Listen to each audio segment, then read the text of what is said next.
Hello there! I bet you weren't expecting these types of videos, huh?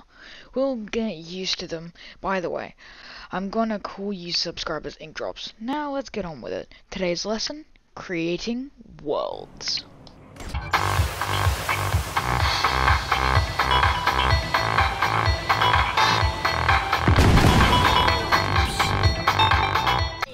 So, you want to build in your writing works, huh?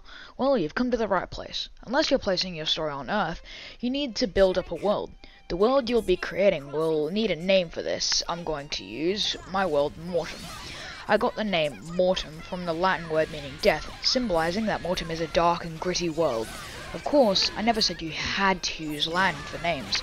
I just enjoy using Latin. There are hundreds of languages that you can use to create names, and if some of them you dislike, you can make it backwards or find a new translation.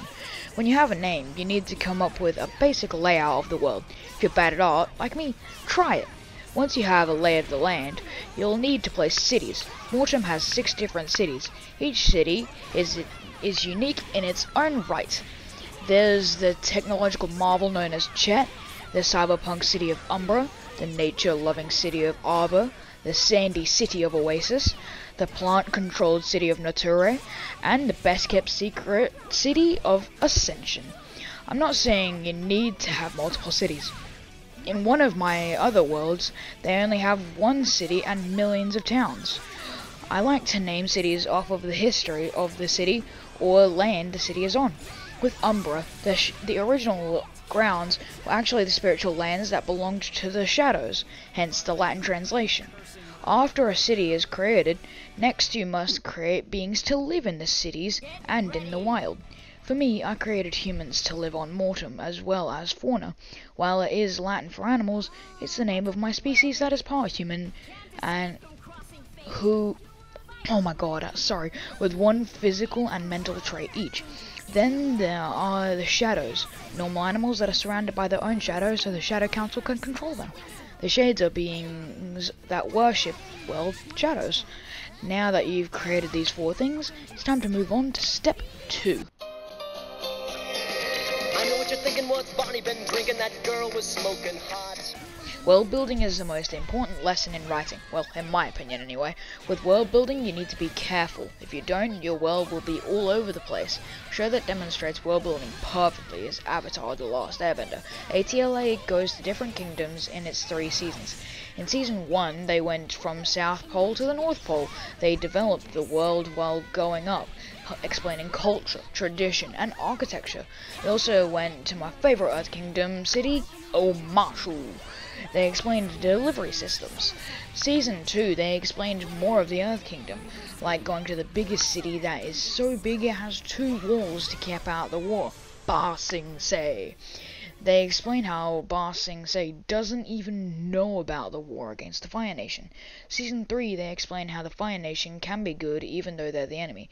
ATLA's sequel, The Legend of Korra, doesn't demonstrate this world building as well as its predecessor. Something I've seen Ruby do is they had minisodes to help world build. Why world building is the most important and necessary thing in writing is to help immerse your reader in the world you've created. The world building aspect is important to the characters. The characters could be affected by something that happened in the world's history. The only way for people to know to know what said thing is for you to world build. Season 2 of TLOK, The Legend of Korra, does demonstrate world building just as well as its predecessor. It explains the spirits, the avatar cycle, the avatar state, and it explained why the northern and southern water tribes are separate. To world build, you need the things from step 1. Once you have those things, you should decide on what you're going to do with them. Some of the cities you've created might not have much time in them, so you should create a mini-series or go to the city in your story. With the Mortem story, Crimson Avenger, I wanted to include every city that's been mentioned or created in Mortem. I couldn't fit in Oasis, so I expanded the story to make it longer and so that I could travel to that city and explain culture. Your world will will require culture. While you can take from reality, I need outtakes now.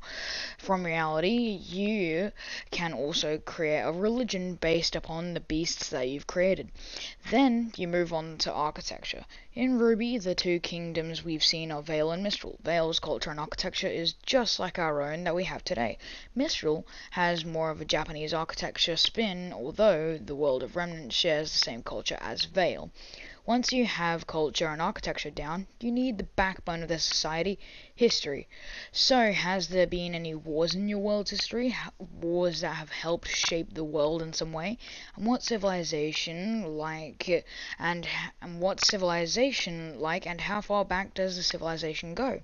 In TLOK, the first avatar was a part of lion turtle cities. These separate lion turtles possessed powers that now shape the world of Avatar. Bending. Did you have a creature that shaped the world you've made in some way? In my world of Mortem, they found Elatar, crystals with physical, mental, and elemental abilities. Due to Elatar, people began to fuse different bits of Elatar into their bodies. Then, over time and generations, they began to change. Some pocket powers stayed the same, whilst some began to evolve and shift to the person's personality. That's a segue to the second part of world building. Time. What's happened since the big event that you probably made? How did it shape the world? Did it affect anyone or anything? With certain locations, time would have created moss and rust. My island of Relicta has the oldest ruins in Mortem, and it's home to every relic due to its old age. So, do you have these three things down in your world? If you've forgotten what these three things are, they're explanation, time/history, and culture. Now that you have them, next week we'll cover characters and character development. Dismissed. So, how did you viewer like it? Tell me in the comments below. Leave a like, share, and subscribe, and I'll see you all in the next one.